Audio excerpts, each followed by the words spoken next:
guys, it's Kevin, my review for Hotel Transylvania 3 Summer Vacation.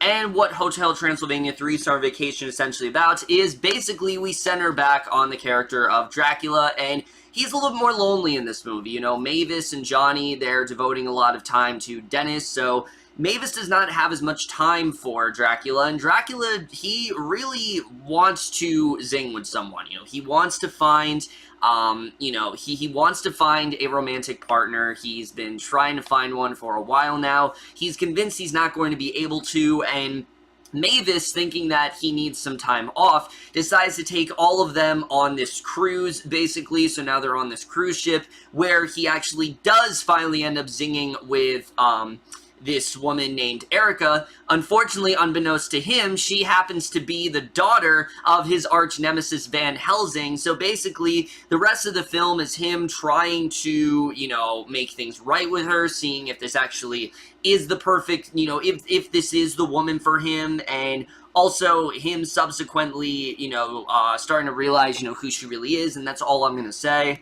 So, Hotel Transylvania 3, Summer Vacation in general, I was very on the fence with this movie. I do enjoy the first two. In fact, in preparation for this film, I did rewatch the first one, and it's a very solid kids movie. I think it's one of those films that, is it like the best writing ever? No, it's not like Pixar or anything, but it is very well written. It's a very clever satire on the Universal monster genre. There's a lot of great moments for kids, and some really good stuff for adults in there. And I do actually think there's a lot of really good heart to it, and I really do appreciate it. And same with the second one. The second one, a lot of people don't seem to like as much. And sure, it's a little bit looser on plot, but I still think it's a very well done film that, again, has some really great emotional moments and has a really nice story to it. And this one, I just wasn't too sure about. It seemed like a very cash-grabby type sequel. It didn't really seem like something that had to happen. It just seemed like, you know, a lot of people were saying this felt like an excuse for Adam Sandler to once again take another vacation, except in animated form. And I'm happy to report that's actually not the case. Hotel Transylvania 3 Summer Vacation is another very solid Hotel Transylvania movie. I definitely really did enjoy this one. It is the weakest of the three for sure, but it still is a very fun movie, and we're just getting into right now, starting off with the cast. And just like the first two, the voice cast is once again a highlight of this film. I really did get the sense that everyone was having a lot of fun here. And once again, Adam Sandler continues to kill it as the Drac character. What I really love about this character is that he, for the most part, does take it pretty seriously. Like, sure, Dracula does have his quirks about him, and in this one, he really has gone through a pretty big transformation. He's not nearly as demanding and I think as evil as he once was. He's much more of a heartbroken, you know, he has a much bigger heart to him, and he feels a lot more sort of emotional here. Like, he has a lot more emotions, and I think he did a really good job with that, but he still is a lot of fun to watch. Sandler still does a really great job in this role, and if this is the last one, I am honestly going to miss him in this role, because I do think this is one of the better roles that Sandler is playing right now, and I think he still does a very good job here. You know, when he's trying to sway over Erica, you really do feel bad for him because you do want things to go right, but at the same time, you know who she is, and you're not entirely sure if it's going to work out, but at the same time, you're really rooting for Dracula, and I think he just did a very good job in this movie. Really enjoyed him here, and once again, like I said, I think this is truly one of Sandler's best roles he's currently doing. And then Selena Gomez, once again, I thought also was very good as Mavis. I think this has been a very good role for her, a good way for her to branch out and do more serious work, and I really did enjoy her here. Not a ton for her to do, but once again, the father-daughter dynamic is a big part of this movie. There's a lot of stuff that he's keeping from her, and you can see that she really is just trying to get him to relax, and I thought some of the best moments in the movie were just some of the quieter moments between the two, and that's the same with the first two, but I really do love their relationship. I think there's just something really nice and organic about it, and it's one of the highlights of this series for sure that I really do enjoy. I think they just work very well together here. As far as everyone else goes, I think they do what they need to do. Andy Samberg, once again, as Johnny, always a lot of fun to watch here. You know, Kevin James, Keegan-Michael, all of them are a lot of fun. I do want to highlight Kathryn Hahn for a second, because I wasn't a huge fan of her at first, but as the movie goes on and she starts to care more for Dracula, I actually really did like her, and I thought that the two did work very well together. I definitely did like her in the role. Jim Gaffigan was very on and off for me. Sometimes I really liked him as Van Helsing, and then I thought he was, like, really over the top, and I really was not a huge fan of him, but he does what he needs to do overall. I think, you know, he definitely was okay here. As far as the rest of the cast, everyone else just did a really good job, and like I said, I think this ensemble as a whole just works very well together.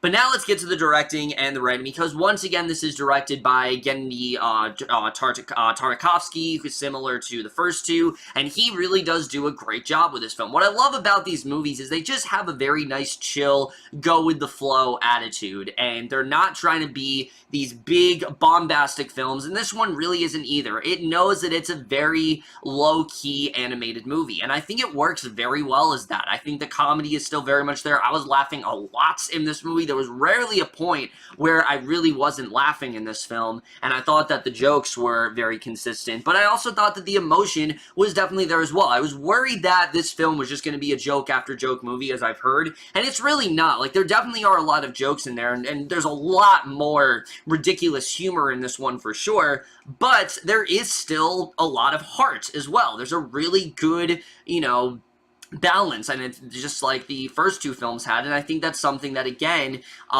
is really stems back to the fact that this is a franchise that was completely helmed by the same director throughout. I mean, how often do you see that happen? And I was very happy to see Genndy Tartakovsky, you know, stand on, because he definitely knows how to maintain the tone of these films, and I think he did that very well here. So I was definitely impressed by him here. In terms of the writing, I think the writing was still very good here.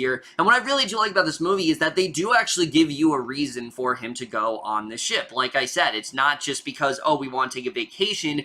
It's because Mavis feels that he's very tired and that he really does need a break, and she wants to kind of, you know, get them away from the hotel for a little bit. And I think it does make sense. You know, I think we've done all we possibly can at the hotel, so sending him to another location, it does bring a lot more, you know, it does bring a lot more leeway to go to different places and to do a bunch of different things, and that's something I really did enjoy when it came to the writing. However, it's very self-aware. Like, Dracula points out throughout the movie that, you know, there's a great scene where, you know, Mummy is kind of showing him all these different things that they can do, and he's like, oh, we can do all that at our hotel as well. So, yeah, the film is very well aware that it's not that different from the first two, but I think that just really adds to the fun of this movie. It's just that it's very self-aware, just like I think the first two really were.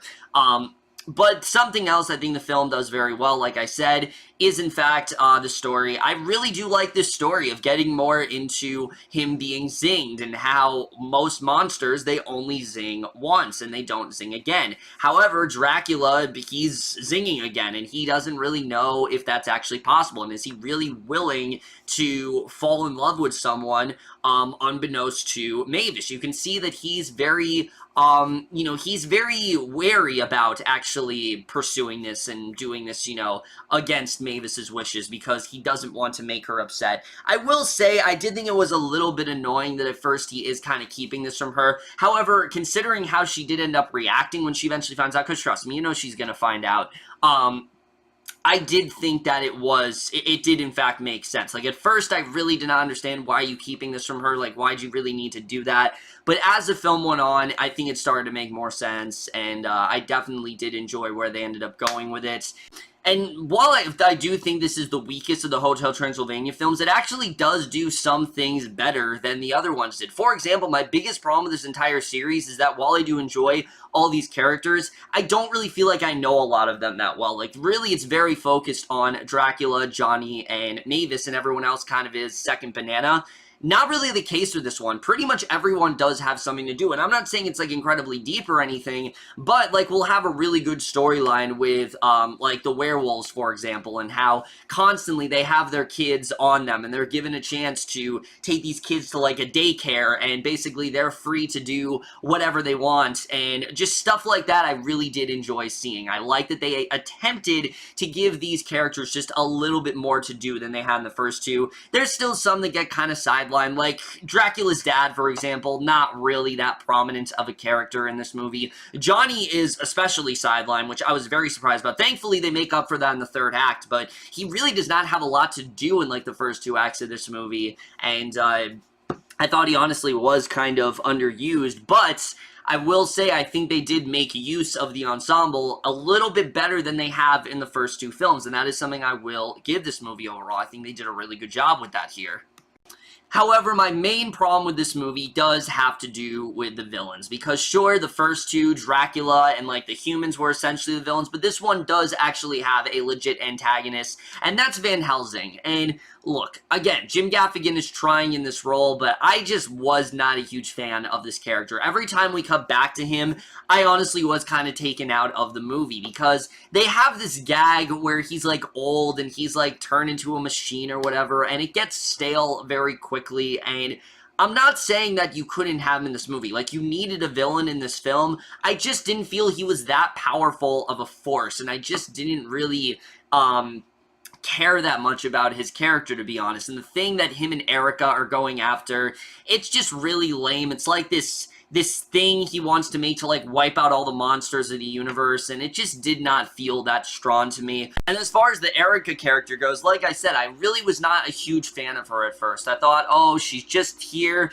because her grandfather hates monsters, and she's supposed to, you know, fulfill his destiny or whatever. But as the film goes on and she starts to see the more human side of Dracula, I actually did really start to like her. You really did feel why these two would zing, why they would want to be together, and some of the best moments in the movie are some of the quieter moments between these two. And there's a really great scene that I did not expect to be as heart-wrenching as it was, but actually was very well done, and I really did enjoy where they end up going with it. So yeah, I didn't like the character at first, but where they end up going with her, I actually really did end up enjoying, and I think she definitely did fit in pretty well in this film.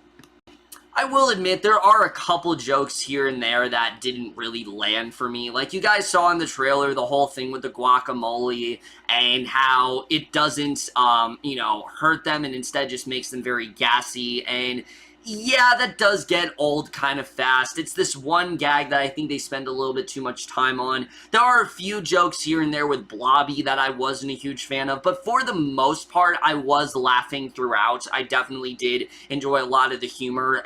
However, that was pretty much all made up for in the climax of this movie, which without a doubt, I think is the best climax we have ever had in this series. It was very unpredictable, and it was something that could have gone very wrong, but I honestly really did love it. And I'm not going to spoil what that climax entails, but it involves DJs. That's all I'm going to say. Go see it. It's honestly, I think the movie is worth seeing just for that climax alone, because it honestly is pretty awesome, and it's probably some of the most fun I've had watching any climax this year so far. I was not expecting them to go there. It's something really different that I haven't seen other animated films do. I'm sure they've done it before, just not in a while, and I really loved where they end up going with it. I thought it was honestly really creative, and I thought it was definitely a lot of fun to watch. The animation here is still fantastic. They still do a very good job, you know, with making these characters look human and whatnot. I really did like the look of everything.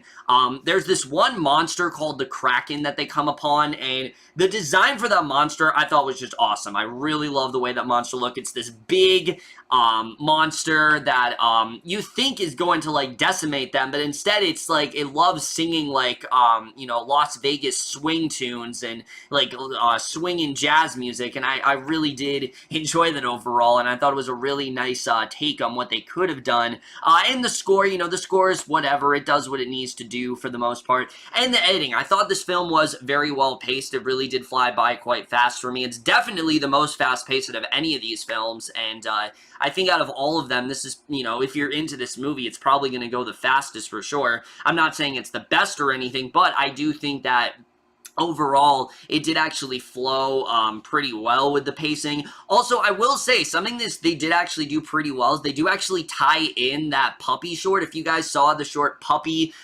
before the Emoji Movie that came out, they actually do make a lot of references to that here. So yeah, that actually is integral to watch. Like, I watched that before this just thinking, oh, I just want to watch the complete, series, and I actually would recommend it because that is actually a huge part of this movie. And I'm not going to spoil what role it actually does into playing, but it involves Dennis, and it is quite great where they end up going with it. So yeah, this is another really solid Hotel Transylvania film. It's nothing amazing, it's nothing really that deep, but like the first two, it has a lot of really great character moments. It has some really funny comedy, a really awesome climax that, like I said, I think just seeing that alone is worth the price of admission.